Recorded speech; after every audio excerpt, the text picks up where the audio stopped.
If you have no brand, you have no business. The landscape is changing. There's much more competition now. Websites are just going to become more and more important because the younger generation, they hate picking up the phone. I think one of the main reasons that law firms might be reluctant to digital marketing is because they think that they have to spend thousands and thousands of dollars.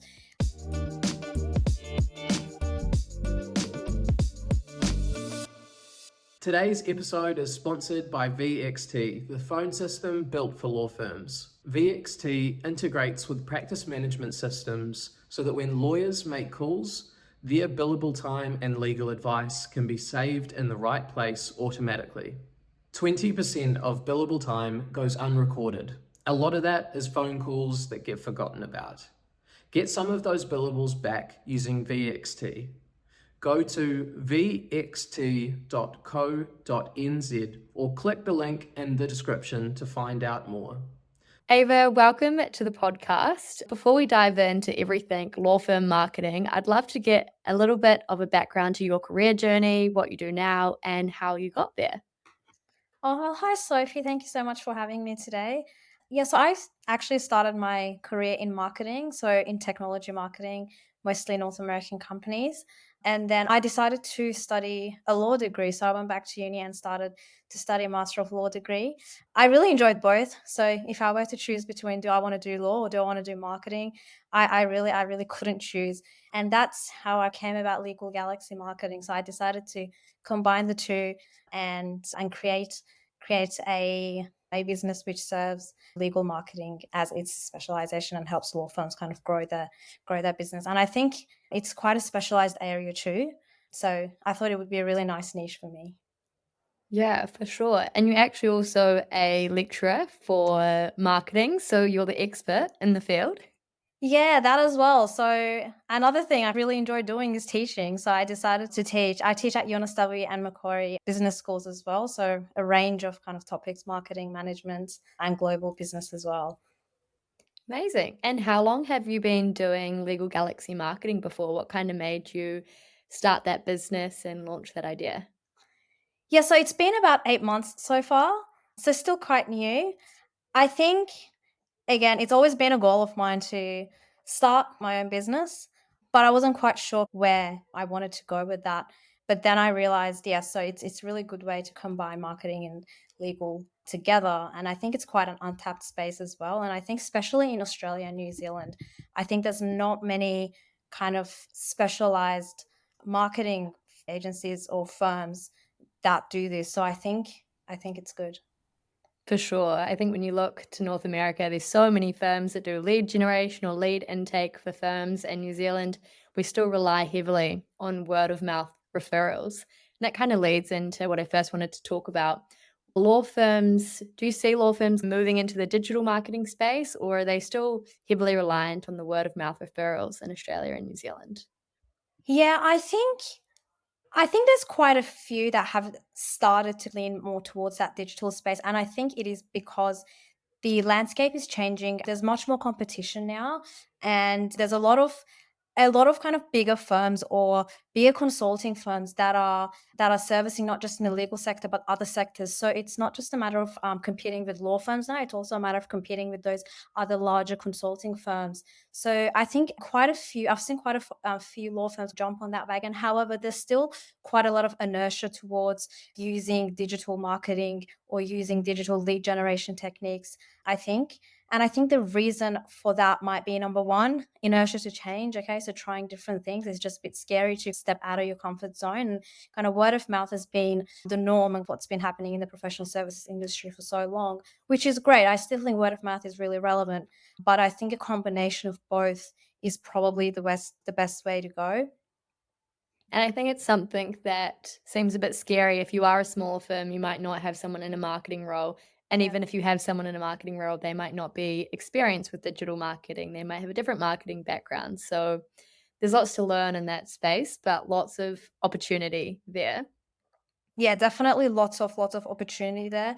I think the other thing is websites. So I think a lot of the time one of the biggest challenges is that a lot of law firms, especially the smaller ones, they might overlook that their website is actually the first point of contact that a potential client will look at if they haven't never heard of your business, or if they haven't ever had anyone else that they know use your business before. So the website is typically the first place that they will look for and look at to gain information about your business. And I think having that there as well is really important. And I've seen websites that are more developed. I think it's starting to become more of a trend now than it has been in the past kind of couple of years. But I still think there's a lot of opportunities to tap into in terms of creating optimized websites as well. Yeah, and I think websites are just going to become more and more important because the younger generation, they hate picking up a phone. I all guilty Yeah, of it. I don't want to pick up the phone and call someone. I'd rather go online, see yeah. a button that I can click to book a meeting and then have my meeting booked in my calendar rather than awkwardly calling someone. That's 100% true, I think. Yeah. So if you think about it, Gen Z as well, like we're always on our phones, or we're just always stuck or glued to our screens. So if you're just, and I think lifestyles as well, right? So I think we're just constantly becoming more busier and busier every day, and we just don't have that time to pick up the phone and call another person on the phone. So we just want to be on the train, or like on our way to work, and we want to get out our phones and book a, like you said, book a meeting. So I think having that is really important, and also having a contact form on your website as well, I think is really important. I've come across a few kind of websites that actually didn't have that on there. They had just had basic phone number information, email information, whereas having that contact us form, it really helps in creating that one click experience, user experience, as well as helping you, or helping law firms get leads as well. Even if you have a contact form, going the next step and being able to book a meeting straight away is another great optimization. That's number one tip for websites. Yeah. What would your second tip be to optimize websites? Yeah, I think SEO is actually really important. A lot of the time, I think one of the main reasons that law firms or lawyers might be reluctant to digital marketing is because they think that they have to spend thousands and thousands of dollars in order to run paid ads or digital advertising or paid social media. Whereas I think SEO is actually a much more, number one, it's a long-term strategy, and you want to be thinking about the long-term growth of your business. So SEO is great for that. And number two, it's basically just based on your organic marketing. It does take a bit longer, but I think it's worth it to invest in longer term SEO and making sure that you're organically ranking first on Google pages. So I think SEO is definitely tip number two. And so for lawyers, SEO might be quite marketing jargon. Can you explain what SEO actually is, how we Yeah. go about it? Yep. So SEO is search engine optimization. So what we essentially want to achieve is, if, for example, say you are a family lawyer and someone is looking for a family lawyer to help with a divorce, for example. So what you want to do is, if they search on the family lawyer for divorce, you want to be ranked on at least the first or second page of Google organically without having to pay to come on top. So search engine optimization, what that does is that kind of helps you develop that strategy to come up first on search engines. And it's, put it this way, it's search engine friendly. And so that involves things like creating blogs that have keywords in and involve keyword research, which might require someone in a role full time or part time doing that kind of work. If law firms don't have someone in a marketing role, would you recommend that they reach out to, say, freelancers who are experienced in this, or do you think it's somewhere where you could bring a student in part time? You might know the student's level as a lecturer in Yeah. the marketing space. What would your perspective be on that? Yeah, I think you could, if potentially you have the resources to hire an in-house marketer, or you could outsource that to SEO experts or other marketing agencies. However, I actually think, yes, working with students, they're always looking for opportunities to learn as well. And I know that a lot of law firms currently partner with law schools. So by partnering with them, they can actually pay you up, and they actually promote these intern roles or student kind of engagement roles. To those businesses that they partner with. So I think it's great to actually have a look at that as well as an option. It might be a much kind of cost effective way. And I know it's something that students really enjoy. They're actively always looking for opportunities to apply that theory that they learn from the universities into practice simultaneously while studying, because I think that's actually the best way to learn. Yeah. For sure, and especially people that might be doing law and marketing as a degree or have an interest in business. I know I would have jumped at the opportunity to, well, I did go work in a law firm part-time whilst you're studying because you think it's that foot in the door that helps you later on if you go on to needing a clerkship or wanting to go on to a full-time marketing role. Yeah, exactly. I actually do a bit of career mentoring as well. So that's actually great that you mentioned that, because yes, there's a lot of kind of commerce and law students looking for opportunities like that. A lot of them aren't sure which path they actually want to take. Okay, so do I want to take the path towards marketing, or do I want to be a lawyer? And kind of these opportunities really helps them figure that out as well. Yeah. Yeah, and if it's something that you can give them a task or a project and let them explore, they might not have experience, but you're paying far less than you would if you're going to a big SEO agency because they can be very, very expensive. Yeah, they can. A lot of them are very motivated anyway, so I think it's the best way. They will figure it out. I think that's how I did it as well when I was a student and working at the same time. I would just figure it out on the job, and that's how we all learn, right? For sure. And one key thing there would be for SEO, some of the tools online for Yep. keyword research can be expensive, but they are very Yeah. key to success in tracking the keywords you're using and how you're ranking for them. Leading to something else I wanted to talk about. How should law firms be managing their ROI for any marketing activity? Before we go into all the marketing Yeah. things that they could do, I think it's good at the very start to start tracking, start measuring, because that's the only way you know how you're improving. Yeah, definitely. I think ROI is a bit of a tricky one as well for any business. I think it's really firstly important to understand or know what is your objective. So before you go and spend kind of thousands of dollars on a marketing campaign or on marketing activity, have a different like objectives set out. So what am I trying to achieve? Okay, so you can think about your marketing funnel as well. If is it brand awareness and brand recognition you're trying to achieve? Is it leads or lead generation that you're trying to achieve, or is it purely just revenue that you're trying to achieve? So have some sort of objective and then link that to a specific key performance indicator, so KPI. So have a specific, maybe whether it's numerical or whether it's a number of new clients you want to acquire, whether it's the number of amount of revenue you want to acquire in a specific period of time. So have that set, and then have a specific budget. So how much a budget do you want to allocate to that specific thing that you want to achieve, or marketing objective that you want to achieve, before you go and just spend money on specific things? And that makes it really easy, so much easier for you than to be able to measure your return on investment. Another really great way to, when it gets to measuring that specific return on investment, is using technology. I think it's really great. Even using different types of CRMs, for example, to create a specific campaign. So customer relationship management software. There's quite a lot of them. There's HubSpot, Salesforce. There's Zoho, which is a quite an affordable option actually. Zoho is a really great one that I personally use. So you can create specific campaigns, and then you'll be able to track if it's a digital campaign. For example, you're running an email campaign and you're sending an email about maybe a webinar that you're going to be running to, say, about 1,000 people in your database. You'll then be able to track how many of those people actually clicked and opened your email, registered for the webinar, and you'll be able to track how many of those people turned into a paying client just from that webinar. So then you can easily calculate that return on investment. Yeah, it's really interesting. I started to see lots of law firms using the likes of HubSpot or Zoho alongside their practice management system. Yeah. Yep. Yeah. Again, and a lot of them integrate with those practice management systems, for example, such as Clio. Yeah. Yeah. And so before we launch more into the types of marketing that firms can be doing, I think it's really important before launching marketing activity that you define the target market you're going after. Can you explain why this is really important doing it at the start so we can be intentional with the type of activity that we're doing and who we're targeting?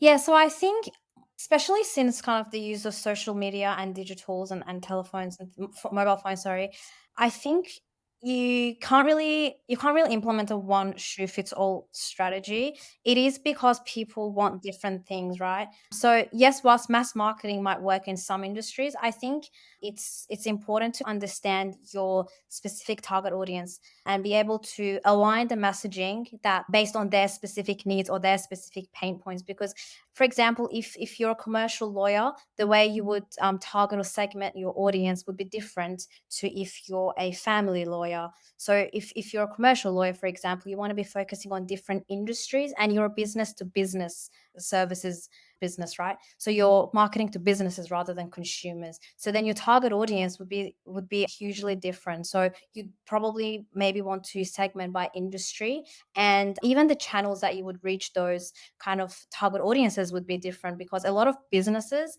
would probably, for example, if you're doing social media marketing, a lot of businesses would probably, or this decision makers who you're trying to reach would be on LinkedIn, as opposed to, say, if you're a family lawyer or a personal injury lawyer, you can say you're more targeting consumers, and your target audience would probably be on Instagram or on Facebook. And then you'd want to segment differently. Rather than segmenting based on industry, you might want to segment based on age or demographics or income. Um, so things like that, I think, are really important. Now, the way you can do this, again, using digital marketing, if you're, for example, running digital ads or digital or paid advertising or social media ads, then that allows you to really specifically narrow down the types of people you want to be targeting by age, by demographic, by geography, all of that as well. Yeah, and I think that targeting and segmentation, you can link that back to SEO as well. So if we're writing a blog and we're a family law firm, you want to be creating content that is specific to the segment that you're going after, rather than Yeah. maybe being very broad and talking about lawyer in Auckland. We'll be going family lawyer in Auckland to really get to that specific niche. Yeah, that's exactly right. I think, just to touch on that, another way you can find out what your specific segment or target market is looking for is looking at similar businesses as well, and or looking at frequently asked questions and answers. Now, this kind of helps as well. You don't have to use this expensive SEO software like SEMrush and things like that to look up keywords. If you don't really have the resources or the capability to invest in that, you can just easily look up something that you might think you would look up if you were looking for a similar service. It's always great to put yourself, your own consumer hat on, as a business owner as well, I guess. Searching up what you would look for or frequently asked questions to see what comes up, because then that tells you what people are actually searching up on Google to look for these things. And you can say, okay, well, if I include these terms into my kind of blogs and articles and SEO, then it's what people are looking for because it's coming up on Google already.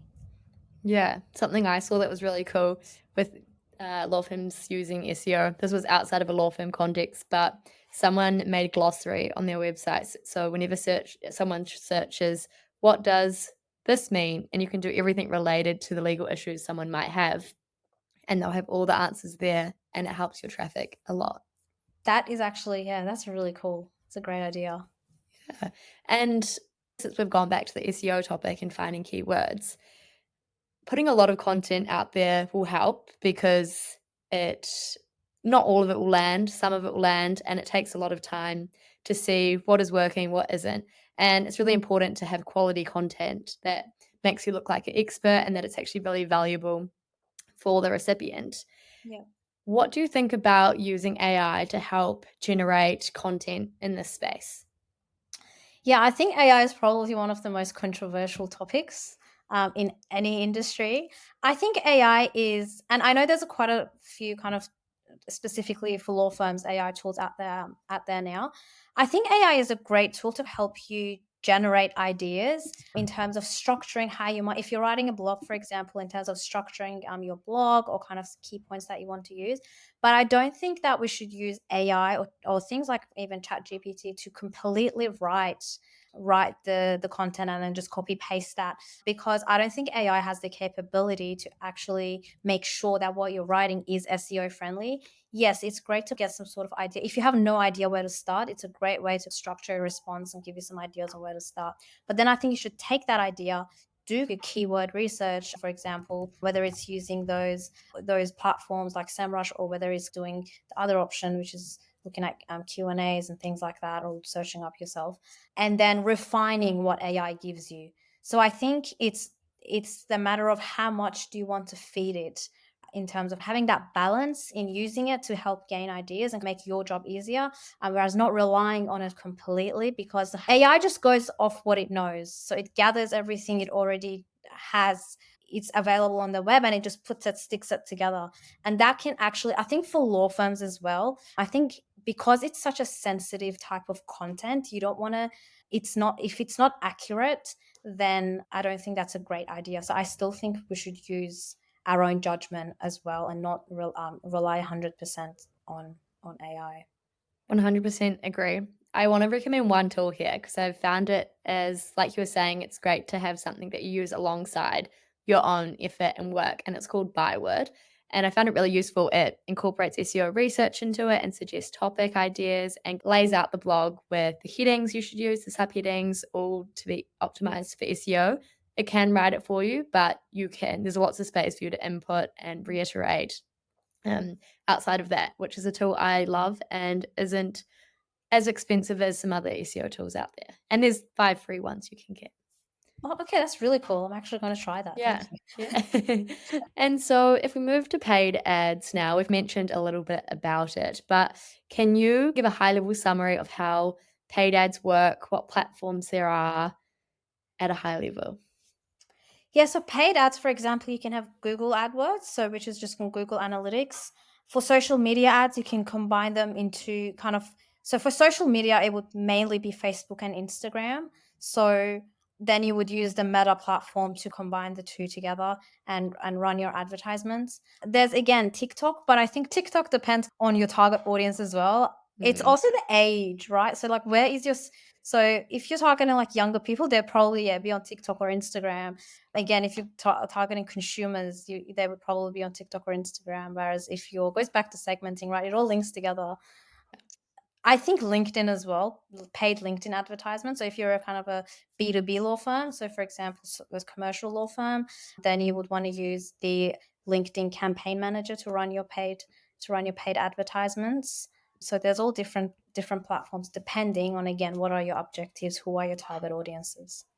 Yeah. And so with these platforms, there's a mixture of ads you can do. You can do just text ads or simple image ads. And then there's other ads which everyone sees when they're scrolling through the likes of Facebook, which might be a graphic and it has words and pictures and it might point out to objections or similar things like that. How often do you think people should be updating the content that they're using on these ad platforms? Can they keep the same content there for a year or do they have to revisit that?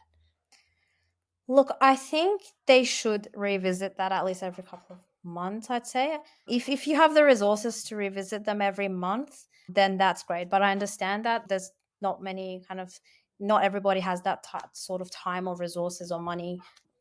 So I think every couple of months, because trends are changing. So everything so it's evolving, right? So you don't want to run the same ad for a year, because that's probably not going to get you. So it's going to have its period of peak performance if you run it well, and then it's going to plateau down. Again, it'll be saturated. So everybody that in your specific like chosen area, for example, if you're targeting by geography and you're targeting Auckland or you're targeting Sydney, for example, then everybody in that geographic location would have seen the ad by the first couple of months, and then you're going to see a decline in the number of kind of leads or traction that you get from that ad. So it's always good to be constantly refreshing those based on, again, as well, market trends. Okay, so what's happening in the market, because things change all the time. Just going back to your previous point as well around the types of content, I think another really great way is not just focusing on kind of a sales oriented approach where you're just selling. I think having gated content as part of your strategy for your paid advertising strategy is also really great. So you want to be publish or promoting educational content that is going to be useful and valuable to your specific target audience, right? So then when they see, for example, this could be an ebook or it could be a guide on how to, or a checklist or anything that adds some sort of educational value to the people or your target audience, I think that's also another great way. It's a really great lead magnet having those educational resources available, because people are more than willing to download that specific thing and then put in their details or their contact details, provide that to you. Whereas if they just see a kind of a sales oriented advertisement, which might initially not add any value or any knowledge to their existing knowledge. For sure. And I love the idea of the checklist, or how to, maybe if you're a commercial lawyer, how to start your own business, checklist of everything you need to do. And I think as everybody's retention or attention span gets shorter and shorter, having things that indicate that it isn't going to be an ebook or white paper that is going to take so long to read and you don't actually read it or you just skim it. Having a 10-step checklist is going to attract a lot more leads. And something else I saw that I thought was really valuable was, if you can use this as a lead magnet by being an ad that people click on, but also if you're creating a blog and you're writing it on a similar topic, and then halfway through you can then put in the gated content, so people are also already liking the content that you're giving them, they're finding it really helpful, then they want to go that next step further and get that content, and there they might be more likely to put their email in, and you've got a new lead who can be welcomed into your business. Yeah, 100%. Yeah. Cool. And so on the topic of paid ads again, it can be confusing, and Google Analytics, all of that can be quite daunting. Even when I look at it, I'm like, numbers. Yes. Do you think that firms should be doing a DIY job here, trying to figure it out, see what works, put a little bit of money in? Or do you think that this is one of those things that is a good space to invest in, and having someone that is a specialist and experienced in this to do it for you? Yeah, I think Google Ads or paid advertising is a very technical area of marketing. So I think, yes, it's great to have someone that's an expert run those expert ads. Now, in saying that, I don't think that paid advertising is actually effective unless you have a proper marketing strategy. And what I mean by that is you want to have a holistic approach to your marketing strategy. So you want to create a plan of how you're going to, so who are your target audience, what messaging are you trying to communicate, what are your value propositions that you're trying to communicate. So I think paid advertising will then fit nicely into your overall strategy, your overall plan. Whereas if you just have a generic marketing approach and then you go off and run paid advertising, I think that's not the best way to use resources. So I think paid advertising should be part of your overall marketing strategy. Nice. And so if that's part of the overall marketing strategy, the rest of the marketing strategy, do you think there's still space for things like events, email campaigns, and other things like that to help firms stand out? 100%. So I still think, even though the world is very digitally connected, I still think that face-to-face or in-person interactions, I don't think those are replaceable by anything, right? So I think COVID really taught us all that as well. I think that still having kind of events, or even attending events, or even if you have the budget, sponsoring events and things like that, I still think those are really important. Another thing that I think is really great is co-branded marketing. Developing a strong ecosystem of partners as well, which leads more towards that traditional way of marketing, referrals and word of mouth, but it's also a bit more, you can modernize that by running, for example, a co-branded lunch and learns or co-branded webinars if you want to do digital. I think that's really great, because then you can find partners that share the same values as you and that you find helpful to work with, that you like working with, and then you can also tap into their their market as well, and who they're connected with, which otherwise you wouldn't have access to. And it also helps you with resource sharing as well, so pooling your resources together, whether that's your timing resources and organizing events and things like that, whether it's costs you can share. So I think co-branded marketing is also another great way to another thing to add into your marketing strategy as well. Yeah. 100%. I think that's a great tip. And if you think about it, by doing any co marketing, say LinkedIn's one of your channels and you might have 3,000 followers, you do something with someone else, they also have 3,000. You've already doubled the market reach that you have with Yeah. 3,000 new audience members. So, massive fan of that. And my personal opinion on events is that they are going to just become more and more valuable because everyone is moving online, but it also means that we're bombarded every day with more emails every day, more ads, more everything. And you'll just become more inclined to say, ignore, delete, spam, and then you won't be able to contact them again. Whereas if you go to an in person event, you're so connected to that brand or that firm because you've met them in real life. They're not just a screen. So, definitely a fan of events and ones that make people feel. I always like to think of events, if you can make people that are coming there feel like an influencer, like all of those influencer events that everyone gets very jealous of. If someone gets treated like an influencer at your event and they get to connect with people, it would be top notch. Yeah, no, I 100% agree. So, yeah, the first thing, genuine connections. I think those are built, they're always built in person, genuine connections.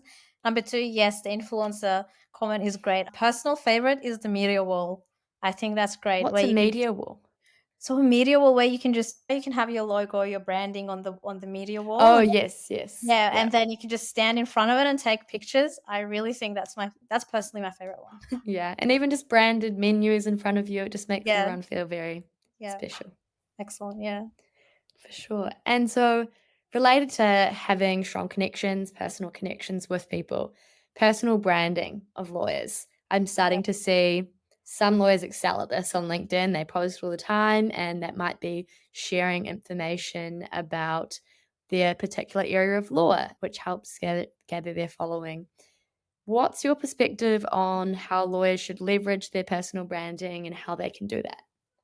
Yeah, I think personal branding it can be a tricky one. And not a lot of people like to be out there and post things and be on the camera 24/7. But I think with personal branding, it's important to tell your story and be genuine. So what is unique to you? What is your story that you can share that probably nobody else has? Why do you do what you do? You want to emotionally as well connect. When you're building your personal brand, you want to stand out, but you also want to emotionally connect with people as well. So if you don't like being in front of the camera, it would be really good to maybe write blogs and do things like that. So not necessarily everybody likes to be in front of the camera and post on LinkedIn all the time, which is fine. If you're not a poster, if you don't like posting on LinkedIn or digital platforms, try to, again, as I mentioned, tell your story, whether that's through your website, whether that's through PR and media or partnering with publications to do that. But I think, yeah, the number one tip would be just be genuine and tell your story and why you do what you do, and obviously build a network as much as you can, whether that's via LinkedIn, whether that's via attending networking events and handing out business cards. I think business cards are still a great thing, even though everybody's on LinkedIn, which is good, but I still think business cards are a great thing if you don't want to do if you're not really into posting all the time. For sure. LinkedIn has that bit of hesitancy where I think you're either like fully committing or you're Yeah, not, because otherwise you find it the most cringe, embarrassing thing. All your friends are going to see it and you think you're so cool posting about yourself. But once you yeah, lean into it, I think people actually appreciate the content and they like yeah. learning about it. And it is beneficial for your business. I think it's that tall poppy syndrome that we have in Australia and New Zealand. You actually took those words out of my mouth. I was about to say it is a bit of an imposter syndrome, but I love LinkedIn. I have found some really genuine connections through that. Like it's great to meet like-minded people as well and be able to connect with them. So yeah, For sure. And if I think an alternative, if you really can't get over that LinkedIn bridge, going yeah, to in-person events, even if it's not your own firms, if you're going to other ones, connecting with other lawyers, connecting with clients, it's a great way to promote yourself yeah, offline, if yeah. that's more No, your I agree. style. Yeah, or even if it's through your website as well. Yeah. Um, so yeah, it's people are different. There's different approaches. Yeah. And you mentioned just briefly before about PR and media. How can law firms leverage PR and media, and how is this different to other type of content marketing they might be doing? Yeah, I think PR and media is much more appropriate if you're trying to aim for brand awareness, or if you might be just starting out and you want to connect with those reputable and credible PR and media outlets in order to it helps a lot with trust as well, trust, reputation. And I think again goes back to being able to tell your genuinely tell your story, but have it published somewhere which is it's a third party, so it's not you saying I can do this and I can do that. I think it's great to have that said through a reputable source. So publications, for example, such as Lawyers Weekly or Australasian Lawyers, so those are the kind of the publications that a lot of people rely on for information around the legal industry as well. So I think it's great that your story is told by someone else other than you, and that kind of helps with building trust and credibility, as well as it's a great way. So those publications have a lot of exposure in the legal industry, so you can have that exposure and build that brand awareness with PR and media. And what kind of things should firms share if they decide they want to do some PR? I would say personal, in a sense that you're emotionally connecting with the audience. You don't want to be selling products or services and things like that in a PR campaign. You want to be trying to show as much thought leadership as you can. So I think number one, try to connect emotionally and tell your story. I think personal stories are maybe about your career or things that would help other people in their career that you've experienced, things that people find valuable and really enjoyable to read. So I don't think PR and media is a place to sell. I think it's a place to tell a story.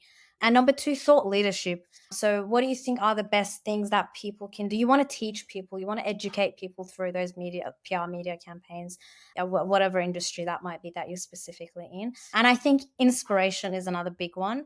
I think a lot of people look at these stories to gain inspiration, whether they're law students, whether they're other smaller businesses starting out, whether they're just readers and they're just interested in the industry. I think inspiration is another one. I love the inspiration piece. So seeing things like people who maybe have gone out and started their own firm. I love reading stories like that, or promotions within firms, or new offices, and just momentum. What's that word? Milestones within the Must, firm. yeah, Yeah, they, milestones for the yeah, firm. I think that's always media that I like seeing. I think so too. Yeah. And so you also mentioned that PR media can be good for branding. When Mm. we think of branding for a law firm, first of all, it's something that's hard to measure ROI. And that's something that people always if they're trying to get a marketing budget for brand, it's so hard to argue for it because there's nothing to really show other than word of mouth feedback. How can firms prioritize branding and differentiate themselves through their branding and demonstrate their values in the market that they're in?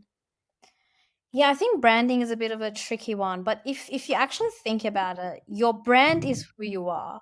And without a brand, there is no business. There is no law firm without a brand. So if you think about the brands that come on top of mind, for example, I'm going to mention another industry. So for example, what is the first thing that comes into your mind when I mention mobile phones? Probably Apple Apple. or Samsung, okay? So now if Apple and Samsung hadn't invested in their branding, today you and I wouldn't be sitting here talking about Apple and Samsung because we wouldn't know who they are, right? And I think it's the same thing for any business, including law firms. So your branding is who you are as a business. And if you think about it, if you have no brand, you have no business because people then won't recognize who you are as a brand. And people like to do business with brands or use services from brands that they know and they trust and are credible. So I think that's why branding is really important. The other thing is your branding also reflects your values, right? So the way you brand yourself, you present yourself is also that the values that you reflect. So branding is not necessarily just about what your logo looks like or what colors you use on your website. Your branding is also your values and what you believe in as a business. And obviously that becomes a really important thing when people are looking at using your services. Do your values as a business align with their values as a consumer? And I think that's also very important as well. Sure, and it also comes down to what you want to sound like, whether that be the way you write your LinkedIn post. Do you want to have some humor to lighten up the legal industry, or do you want to be formal and serious the whole time? It's that copy piece is really relevant for what you want to be known as: Yeah. friendly, professional. Yeah, 100%. And another thing I think is consistency. So if you have established a solid brand, a consistent brand, that also helps with brand awareness because people can then instantly recognize you as a business. Doesn't matter what channel you're promoting through. So you could be doing marketing through your website, or you could be doing marketing through emails or social media, or even traditional marketing such as billboards and ads, things like that, out of home advertising. If you have a consistent brand, then it's easy for people to recognize who you are, and that enhances your brand awareness as well. For sure. And so, related to the brand piece, people might recognize you, but another way of being recognized is when someone that already is aware of your brand refers you. And that highlights the importance of referrals. How can law firms really leverage referrals or reviews? And I really want to drill into how we can also automate that, because it Yeah. can be hard remembering to ask someone for a review or a referral. Yeah. What's your take in that area? Yeah, I think this is where actually perhaps CRM systems or texting automation platforms, they become very handy. I think having reviews or asking for reviews is really important because you don't just want that word of mouth. You also want referrals or reviews to be available for people to publicly have a look at if they don't have anyone to tell them how good your business is. So you want to display those on your website. You want to make sure you promote those kind of good things that people are saying about you. And I think the best way to do that is just ask. And as you mentioned, if you figure you don't have the time to ask, I think you can set up, I think the best way to do this is set up. So every time you can do this through things like HubSpot, for example, you can set up workflows where every time, for example, a new client signs up with you or you complete some a work for a client, you can have an automated email sent to them and thanking them for using your service. Would you mind leaving a quick review for us on Google reviews or any other platform that you might use for your reviews? Or would you mind giving us a testimonial? That would be a great thing as well. So I think automating that or sending a quick, or you can have automated text messages with the same thing. So it can be through email automation, through text message automation, and then leveraging those and adding them onto your website and really including them as part of your marketing strategy as well.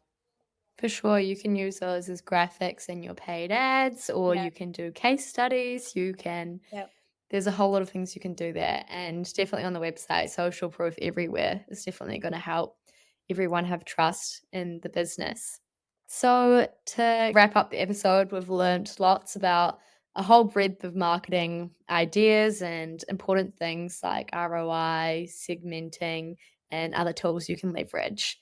I have a couple of quick fire questions for you to answer, starting off with, what's your best $0 marketing tip? I think that you should use social media, which goes hand in hand with your SEO. Now, social media, you don't actually have to do paid ads or paid social media advertising. Even having organic posts and linking those back to your website really helps enhance your SEO. Now, you don't have to pay for this. So, as long as you publish content on your website, which, as we mentioned before, is SEO friendly, and then use these links in your social media posts, that actually really helps boost your SEO. And I think it's such an overlooked kind of tactic, which is also very cost effective. Sometimes it will cost you $0 to do this. So I think that's my number one tip. Number two tip, there's a lot of free directories that you can actually list your business on. Again, this will help with your SEO because you've got your business in those directories, which actually a lot of the time rank really high in Google. As well as there are just some free tools that will help people find you online. The other thing is build a Google business profile. That's completely, again, free to do. You just list your business on Google, and when you type it up, it will come up. Again, helps with SEO. We mentioned leveraging reviews. So reviews are also, you don't need to pay for them. You can just ask. And I'm sure 90% of the time, people are willing and happy to give if you just ask for reviews.